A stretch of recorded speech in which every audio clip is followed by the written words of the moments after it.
आप सभी भाई बहनों का आध्यात्मिक ज्ञानात्मक चैनल की संध्या बेला ज्ञान कक्षा में एक बार फिर स्वागत है।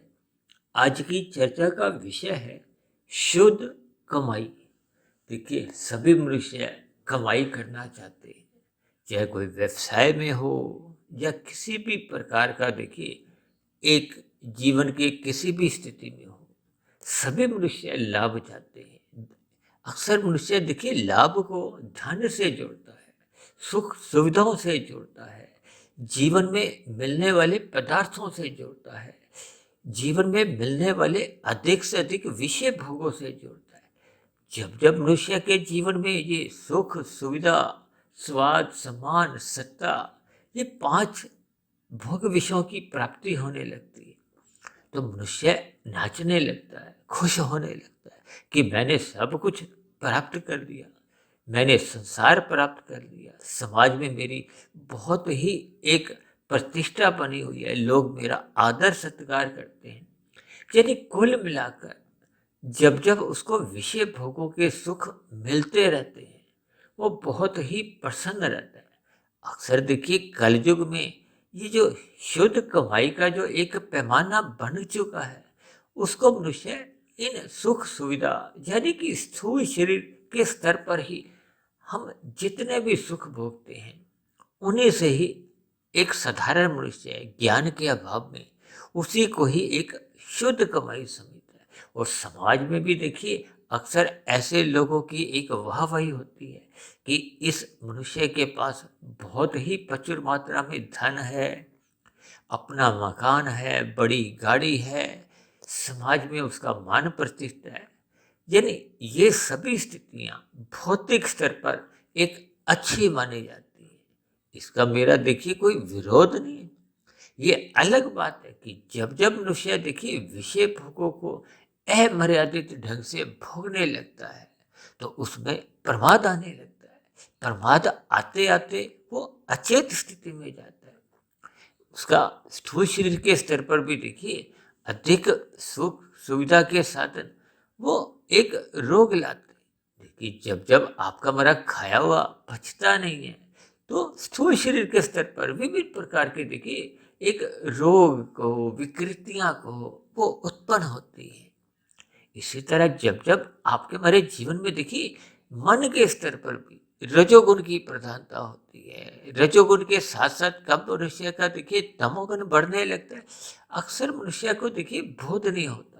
आज कितने ही ऐसे मनुष्य हैं जो मादक पदार्थों का सेवन करते हैं, भले ही समाज में उनकी देखिए मान प्रतिष्ठा हो, उनके पास एक कमाई के अच्छे साधन हो, लेकिन स्थूल शरीर के स्तर पर ये जो मादक पदार्थों के द्वारा वो अपने जीवन को देखिए एक अचेत स्थिति में ले जा रहे हैं। अचेत स्थिति का अभिप्राय क्या है कि मनुष्य का जो एक ज्ञान है या आत्मा का जो एक मूल स्वरूप है, वो अवरत होता जाता है। देखिए, जब आप और हम मिले हुए जीवन में आत्मा का ज्ञान जो आपके हमारी देखिए एक मूल स्थिति है, जब हम ज्ञानमय स्थिति में ही नहीं रहते, तो फिर आपके हमारी आत्मा का ये जो एक ज्ञान है वो आवृत होने लगता है। ये आवरण की जो स्थिति है ये रजोगुण के कारण बनती है, तमोगुण के कारण बनती है।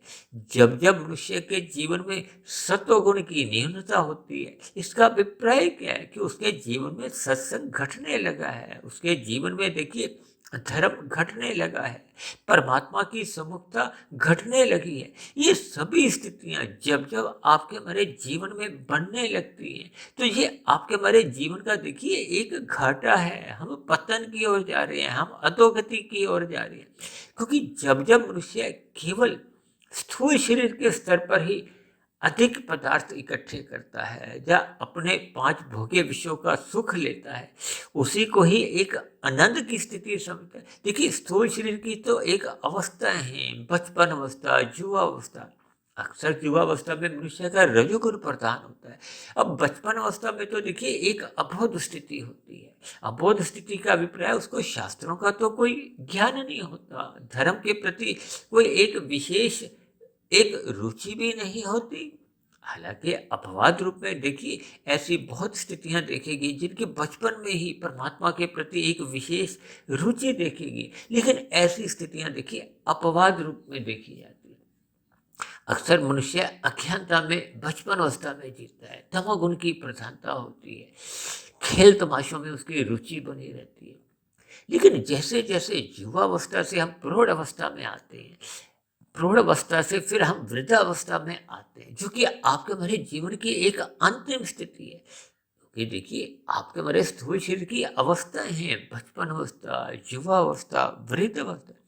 और यदि वृद्धावस्था में आते आते भी मनुष्य अपना ज्ञान नहीं बढ़ाता, या अपनी अज्ञानता समाप्त नहीं करता, या सत्संग नहीं करता, या ब्रह्म मुहूर्त में उठता नहीं है, कुल मिलाकर जब तक मनुष्य अपने कारण शरीर को पवित्र नहीं करता, क्योंकि कारण शरीर को हम जितने जितने अंश में, जितने जितने अनुपात में शुद्ध करते जाते हैं, वही तो आपकी हमारी एक शुद्ध कमाई है। क्योंकि कारण शरीर जितना भी पवित्र होगा, शुद्ध होगा, उतना ही आत्मा का जो एक प्रकाश है, ज्ञान है, वो अपनी मूल स्थिति में लौटता है। और आत्मा का ज्ञान जब मूल स्थिति में लौटने लगता है, तो फिर आत्मा का और परमात्मा का तो देखिए पहले ही सजातीय संबंध है। जब जब ये संबंध या एक आत्मा के ऊपर जो 50% से अधिक आवरण ये रजोगुण और तमोगुण की गुणों के कारण जब मनुष्य के जीवन में आ जाता है, तो फिर वो परमात्मा से विमुख हो जाती है। जब परमात्मा से विमुख हो जाती है, तो उसकी सत्संग करने में कोई रुचि नहीं होती, ब्रह्म मुहूर्त में उठने का उसका ध्यान ही नहीं जाता। ये सभी स्थितियां जब जब मनुष्य के जीवन में बनने लगती हैं, तो मनुष्य को समझ लेना चाहिए कि उसने अपने मिले हुए जन्म का या मनुष्य योनि के अर्थ को समझा ही नहीं। अपने मिले हुए जीवन का एक जो एक मूल्य है, परमात्मा ने आपको हमें देखिए ये एक अनमोल उपहार रूप में दिया है। इस मिले हुए उपहार का हमें सदुपयोग करना है, इसका लाभ उठाना है। लाभ क्या है? कि हम अपने कारण शरीर को शुद्ध करते जाए। यदि हम स्थूल शरीर के रहते रहते यदि अपने कारण शरीर को शुद्ध करते करते पूर्ण शुद्धता की ओर ले जाते हैं, अपने अज्ञानता के जितने भी भोग विषयों के संस्कार हैं, यानी कि तमोगुण और रजोगुण का जो एक मल रूपी एक संस्कार है, वो समाप्त कर लेते हैं, तो यही आपके मरी देखिए एक कमाई है। कमाई का अभिप्राय देखिए हम मिले हुए जीवन में जितने अनुपात में ये भौतिक कमाई कर लेते हैं, वो तो मरने के साथ ही देखिए समाप्त समझी जाती है। क्योंकि भौतिक कमाई का अर्थ केवल स्थूल शरीर के स्तर पर ही दिया जाता है। और स्थूल शरीर तो देखिए एक निश्चित आयु लेके आया है, या यूं समझो कि एक निश्चित सांसें लेकर आया है। वो निश्चित सांसें जैसे जैसे आपके बारी देखिए किसी भी निमित्त कारण से समाप्त होने लगती हैं, या उसका अंत आने लगता है, तो कोई ऐसा कारण बनता है कि स्थूल शरीर की मृत्यु हो जाती है। स्थूल शरीर की मृत्यु होते ही आपके हमारे कारण शरीर की, सूक्ष्म शरीर की जैसी जैसी स्थितियां होती हैं, उनको ताला लग जाता है। ताला लगने का अभिप्राय क्या है? कि आप और हम मरते दम तक जो जो अपना कर्माशय बनाते हैं, या जैसे जैसे हम संस्कार बना लेते हैं, उन स्थितियों के आधार पे ही फिर मनुष्य के मरने के बाद की अगली योनि का निर्धारण होता है। देखिए मनुष्य योनि तो बार बार हम अपने चर्चाओं में कहते ही रहते हैं कि जब जब मनुष्य की मरते समय संचित कर्मों में पाप और पुण्य कर्मों की कम से कम तुल्यता रहती है। तुल्यता का अभिप्राय क्या है? कि रजोगुण में किए गए कर्म एक साधारण पुण्य कर्म होते हैं, जबकि सतोगुण में हम जो परोपकार के कार्य काम भाव से करते हैं, वो विशेष प्रकार के एक सात्विक कर्म माने जाते हैं, पुण्य कर्म माने जाते हैं। और तमोगुण में रहते हुए जब हम निषेध कर्म करते हैं, पाप कर्म करते हैं, वो सभी के सभी देखिए आपके मरे एक अधोगति का कारण बन सकते हैं। क्योंकि यदि संचित कर्मों में पाप कर्मों की अधिकता हो जाती है, पुण्य कर्मों की न्यूनता रह जाती है, तब ऐसी स्थिति विशेष में मरने के बाद देखिए, मरने के बाद कोई भी मनुष्य नीचे की जोनियों में जाने की इच्छा तो नहीं रखता। अब नीचे की जोनियां तो देखिए 80 लाख प्रकार की हैं। इन नीचे की जोनियों को देखिए तामसी जोनियां कहा जाता है, दंडमयी जोनियां कहा जाता है। नीचे की जोनियों के देखिए ऐसी कितने ही जोनियों के जीव हैं जिनके हम जोनियों के नाम सुनने से ही देखिए भयभीत हो उठते हैं। कोई मनुष्य चाहता है कि वो छिपकली बने, सांप बने, नेवला बने, मच्छर बने। ऐसी देखिए हम स्थिति मात्र से भी एक भयभीत हो उठते हैं। लेकिन मनुष्य अपने मिले हुए जीवन में पाप कर्मों को करने से हिचकता नहीं है। विषय भोगों के आवेग उसको बार बार अपने मिले हुए जीवन में जब पाप कर्म करने को बाध्य कर देते, तब ऐसी स्थिति विशेष में वो इन पर विचार नहीं करता, क्योंकि उसके जीवन में सत्वगुण की न्यूनता होती है। देखिए जैसे आपके हमारे कमरे में देखिए एक वाट का बल्ब लगा हो तो आपको हमें कुछ सही सही ज्ञान रहता नहीं है, वस्तुएं नजर नहीं आती। देखिए जब ताने के स्तर पर वस्तुएं नजर नहीं आती, इसी तरह जब जब देखिए एक 10 वाट का बल्ब लगा हो तो आपको हमें देखिए स्थितियां कुछ पदार्थों की धुंधली धुंधली नजर आती। जब हमने देखिए पढ़ना होता है तो हम अक्षरों को सही से पढ़ सकें तो हम 100 वाट का बल्ब जलाते हैं, यानी कि अधिक रोशनी में जाती हैं।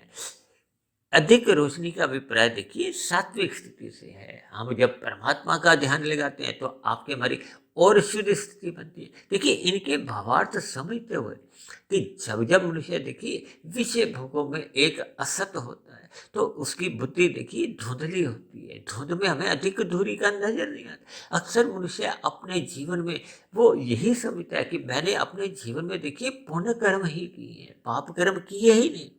अक्सर मनुष्य अपने किए गए पुण्य कर्मों को बार बार गिनता रहता है। अक्सर रात को मनुष्य सोते समय देखिए दिन में यदि 2-4 उसने पुण्य कर्म किए होते हैं, उनकी गिनती तो वो अपने दिमाग में बनाए रखता है, लेकिन अज्ञानतावश उसने दिन में कितने ही सैकड़ों, हजारों, लाखों पाप भी किए हैं।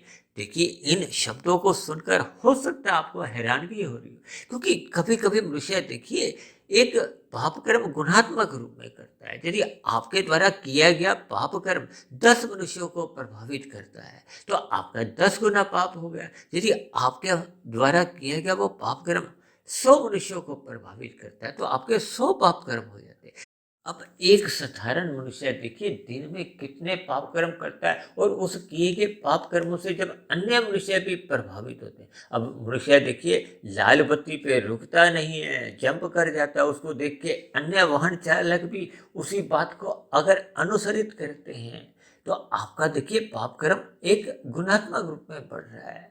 आपने यदि 500 लोगों को प्रभावित किया है तो आपका पाप कर्म 500 गुना हो गया है। अब आप अगली लाल बत्ती पे भी ये काम करते हो तो दिन में यदि आप 10 लाल बत्तियों पे ही करते हो तो आपके 5,000, 50,000 पाप कर्म हो जाते हैं। अक्सर ऐसी स्थितियों पर मनुष्य विचार नहीं करता। विचार इसलिए नहीं करता क्योंकि उसमें सत्वगुण की न्यूनता है। अभी हमने बताया ना, जैसे आपके हमारे कमरे में जब कम रोशनी होती है तो हमें पदार्थ सही सही नजर नहीं आते। इसी तरह जब जब आपके भरी आत्मा में एक ज्ञान की न्यूनता आ जाती है, न्यूनता आने का अभिप्राय ये नहीं कि आत्मा का ज्ञान समाप्त हो जाए, वो आत्मा का जो ज्ञान है वो अवृत हो जाता है। जैसे सूर्य के प्रकाश के आगे काले बादल आ जाते हैं, काले बादल आने से सूर्य का प्रकाश समाप्त नहीं होता, लेकिन वो एक बाधित होता है। अक्सर आप देखोगे ना मानसून के दिनों में काले बादल जब सूर्य के आगे आ जाते हैं तो अस्थायी रूप से वो प्रकाश आप तक पहुंच नहीं पाता। ठीक इसी तरह जब जब आपके हमारे कार्य शरीर में तमोगुण की प्रधानता होती है, रजोगुण की प्रधानता होती है। प्रधानता का अभिप्राय देखिए कर्माशय से भी है, संस्कारों से भी है, क्योंकि शास्त्रों में तो देखिए आपके हमारे कर्माशय को भी धर्म अधर्म संस्कार कहा गया। धर्म संस्कार का अभिप्राय पुण्य कर्मों से है और अधर्म संस्कार का अभिप्राय पाप कर्मों से है। और इसी तरह जो एक वासना रूपी संस्कार है, क्योंकि हम जो भी स्थूल शरीर के स्तर पर देखिए कर्म करते हैं उसका कर्माशय बनता है और उससे संबंधित ही संस्कार बनते हैं। फिर बने हुए संस्कार पुनः आपके हमारे मन बुद्धि में विचार लाते हैं, फुर्ने जगाते हैं, वृत्तियां लाते हैं।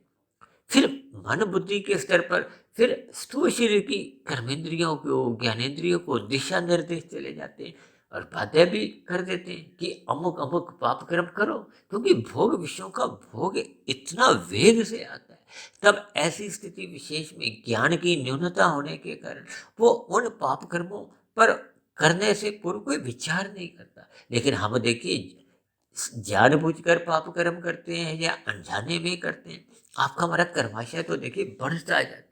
इन सभी स्थितियों पर हमें विचार करना चाहिए। आपको हमें मिले हुए जीवन में शुद्ध कमाई की ओर ध्यान देना चाहिए। ये जो भौतिक कमाई है ये तो मरने के साथ ही देखिए समाप्त समझी जाती है। जबकि आध्यात्मिक उन्नति हम जितने भी अनुपात में कर लेते हैं, ये आध्यात्मिक उन्नति का अभिप्राय ये कि आत्मा के ऊपर का हम जितने जितने अनुपात में जितने जितने अंश में शुद्धता ले आते हैं, उसको मूल स्थिति में ले आते हैं, वो आपके बड़ी शुद्ध कमाई है। अक्सर मनुष्य देखिए कभी कभी जब कोई शेयर्स में एक निवेश करता है तो अक्सर वो उस कंपनी विशेष में निवेश करने से पूर्व उसके एक वित्तीय स्थिति की जांच करता है कि उसका एक शुद्ध कमाई कितनी है। शेयर में पैसा लगाने से पहले अक्सर मनुष्य इन स्थितियों पर विचार करता है, अपने शुद्ध कमाई पर विचार नहीं करता। यानी कि वो अपने मिले हुए जीवन में आध्यात्मिक शुद्ध कमाई को कोई महत्व नहीं देता।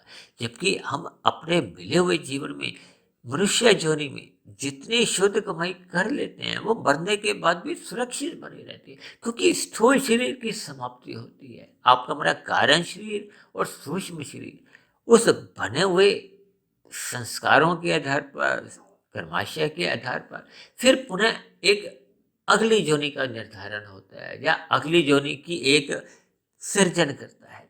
और यदि कारण शरीर में शुभ संस्कार बने हैं, कर्मों की अच्छी स्थिति बनी हुई है, देखिए जब हम मनुष्य योनि में आपको हमें जन्म मिलता है तो इसका अभिप्राय क्या है? यानी उस स्थिति विशेष में आपके मरे पाप और पुण्य कर्मों की कम से कम तुल्यता तो रही होगी। भले ही देखिए किसी का एक मनुष्य योनि का जन्म चाहे फुटपाथ पे हुआ है, झुकी झोपड़ी में हुआ है, महलों में हुआ है, वो तो देखिए एक प्रारब्ध की स्थिति है। प्रारब्ध का अभिप्राय अक्सर हम बार बार समझाते रहते हैं कि वो जो आपके मेरे पहले के मनुष्य योनि में किए गए जो एक पाप पुण्य कर्मों का कर्माशय जो एक फल देने को उन्मुख हो जाता है, तो उन स्थिति विशेष के साथ हम प्रारब्ध लेके आते हैं, भाग्य लेके आते हैं। जबकि मनुष्य योनि में जन्म लेने का जो एक सिद्धांत है वो पाप पुण्य कर्मों की कम से कम तुल्यता रही होती है।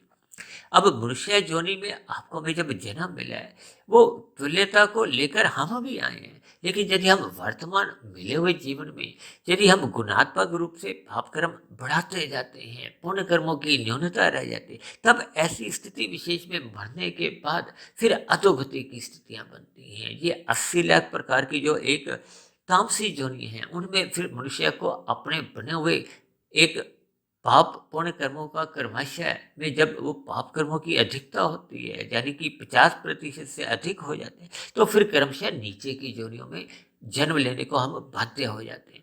अब नीचे की योनियों में देखिए मनुष्य से नीचे की योनियां पशु योनियां हैं, फिर पक्षी योनियां हैं, फिर कीड़े मकोड़े हैं, फिर समुद्रीय जीव हैं, फिर वनस्पति है।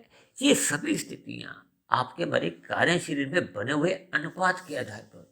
देखिए आज से लगभग हमने 3-3.5 वर्ष पहले एक वीडियो बनाई थी, मनुष्य के मरने के बाद का अगला जन्म। उसमें हमने विस्तार से इन सभी बातों पर चर्चा की थी। वो वीडियो देखिए लगभग 3 घंटे के आसपास की थी। अक्सर उस वीडियो विशेष पर मनुष्य ने एक अपना कोई विशेष रुचि नहीं जगाई, क्योंकि वो बहुत लंबी वीडियो थी। अक्सर मनुष्य देखिए 1-1, 2-2, 5-5, 10-20 मिनट की वीडियो तक ही सुनने का मन बनाते हैं। लेकिन मेरी आप सभी भाई बहनों से विनती है कि मिले हुए जीवन में शुद्ध कमाई करने के लिए हमें अपनी अज्ञानता को मिटाना होगा, मनुष्य योनि में शुभ संस्कार बनाने होंगे, सत्संग निरंतर करते हुए अपनी सात्विक स्थिति मजबूत करनी होगी, ताकि मिले हुए जीवन में हम जितना परमात्मा को लूट लेते हैं, लूटने का अभिप्राय ब्रह्म मुहूर्त में देखिए उठने से है, परमात्मा की एक आशीर्वाद कहो, अनुकूलताएं कहो, ब्रह्म मुहूर्त में बरसती हैं। उस बरसे हुए जल को कहो, आशीर्वाद को कहो, हम जितना अधिक इकट्ठा कर सकते हैं, लूट सकते हैं, हमें लूटना चाहिए। जबकि मनुष्य दिन में जब रजोगुण की प्रधानता होती है तो मनुष्य देखिए छल कपट ठगी करता हुआ मनुष्यों को लूटता है, संसार को लूटता है, अपनी एक भौतिक कमाई की ओर अधिक ध्यान देता है, जबकि मिले हुए जीवन के उद्देश्य को मनुष्य भूल जाता है। इसलिए मेरी आप सभी भाई बहनों से विनती है कि मिले हुए जीवन के अवसर का लाभ उठाते हुए हमें शुद्ध कमाई की ओर ध्यान देना चाहिए। यानी मिले हुए जीवन में हमें ब्रह्म मुहूर्त में उठना होगा, गुरुओं के प्रवचनों को सुनना होगा, शास्त्रों को एकांत भाव से पढ़ना होगा, परमात्मा की ओर अपनी सम्मुखता बढ़ानी होगी। जब ये सभी स्थितियां आपके हमारे जीवन में निरंतर बनी रहती हैं, तो फिर मनुष्य का रजोगुण भी मर्यादा में रहता है। भगवान श्री कृष्ण ने तो गीता में बार बार एक गीता का जो मुख्य उपदेश है, वो इसी बात को आधार लेकर बताया है कि मनुष्य को अपने मिले हुए जीवन में अपने रजोगुण को नियंत्रण में रखना है। ये जो 5 भोग्य विषय हैं, जो 5 घोड़े हैं, उनकी लगाम को हमें देखिए एक परमात्मा के हाथों में देनी चाहिए, परमात्मा की सम्मुखता बढ़ानी चाहिए, गुरु की आज्ञा में रहना होगा। शास्त्रों के अनुसार हमें केवल विहित कर्म ही करने होते हैं, या हमें निष्काम भाव से कर्म करते हुए अपनी आध्यात्मिक उन्नति करनी चाहिए। ये सभी स्थितियां जब आपके हमारे जीवन में बनने आरंभ शुरू हो जाती हैं, तो फिर आपका मेरा रजोगुण एक मर्यादा में रहता है। और जब जब मनुष्य का रजोगुण मर्यादा में रहता है, तो फिर उसका तमोगुण में गिरने की स्थितियां समाप्त हो जाती हैं, यानी कि उसका पाप कर्मों का कर्माशय बनना बंद हो जाता है। तब ऐसी स्थिति विशेष में उसके देखिए पुण्य कर्मों का कर्माशय बढ़ता है, या निष्काम भाव से किए गए कर्मों के कारण आपके हमारी कर्म योग की स्थिति बनती है। फिर जैसे जैसे हम आध्यात्मिक उन्नति करते हैं, आपके हमारी ज्ञान योग की स्थिति बनती है। फिर ज्ञान योग में परिपक्व होते होते हम भक्ति योग में स्थित हो जाते हैं। यानी योग किसी भी स्थिति में बढ़ता जाए, ये योग का अभिप्राय आत्मा और परमात्मा की सम्मुखता से लिया जाता है। तो ऐसी सभी शुद्ध कमाई की स्थितियां हम सभी भाई बहनों के जीवन में जल्द से जल्द बढ़ती जाए, इनमें वृद्धि होती जाए। यानी हम सभी भाई बहन अपने मिले हुए जीवन के उद्देश्य को समझते हुए जितनी अधिक हम शुद्ध कमाई कर लेते हैं, यदि हम मिले हुए जीवन में ही देखिए अपने कार्य शरीर को समाप्त कर मायातीत की स्थिति को प्राप्त कर लेते हैं, यानी कि ये जन्म मरण के बंधन को ही समाप्त कर लेते हैं, तो इससे अच्छी बात तो कोई संभव ही नहीं हो सकती। और यदि हम इस दिशा की ओर जितने जितने अनुपात में एक वृद्धि कर लेते हैं, यानी कि अपनी शुद्ध कमाई को बढ़ा लेते हैं, ये आपके हमारी एक अगले जीवन में, अगले मनुष्य जोनी में भी सुरक्षित बनी रहती है। यानी अगला हमें फिर मनुष्य जोनी का जन्म मिलता है, संस्कारी माता पिता मिलते हैं, गुरुजनों का संग मिलता है, और फिर मनुष्य उस नई मनुष्य जोनी में भी फिर सहज ही साधना की ओर लग जाता है। तो ऐसी सभी शुभ स्थितियां हम सभी भाई बहनों के जीवन में भी बने। इन्हीं शब्दों के साथ आज की चर्चा विशेष को यही विश्राम देते हैं। कल सुबह फिर मिलते हैं ब्रह्म मुहूर्त उपदेश कक्षा में। तब तक आप अपने आध्यात्मिक मित्र सुधीर भाटिया फकीर को इजाजत दें। आप सभी भाई बहनों को बहुत बहुत शुभ रात्रि। और सुबह ब्रह्म मुहूर्त में उठने के लिए, यानी कि शुद्ध कमाई करने के लिए मेरी ओर से आप सभी भाई बहनों को बहुत बहुत शुभकामनाएं। वीडियो संबंधित आपके प्रश्नों का, सुझावों का या शिकायतों का सदा ही स्वागत है। वीडियो को ध्यानपूर्वक सुनने के लिए आप सभी भाई बहनों का बहुत बहुत धन्यवाद।